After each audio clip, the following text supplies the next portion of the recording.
Express, an international courier service.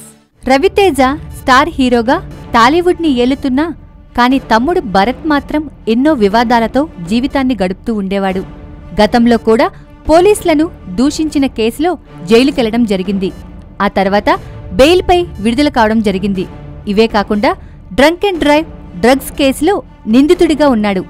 Bharat drugs సేవిస్తూ పవిత్రమైన తిరుమలలో సిగరెట్ దమ్ము లాగుతూ ఇలాంటి వెకిలి చేష్టలతో తన పరువు ఎలాగో తీసుకున్నాడు.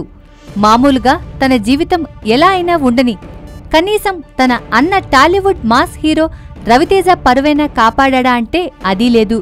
చేసిన తప్పే పదే పదే చేస్తూ చిల్లర వేషాలు వేస్తూ వివాదాస్పదంగా మారాడు.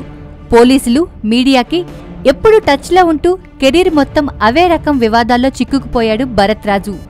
కాగా భరత్ రాజు శనివారం రాత్రి కూడా మద్యం సేవించి కారుని డ్రైవ్ చేసి ఆగి ఉన్న లారీని ఢీకొన్నాడని తెలుస్తోంది.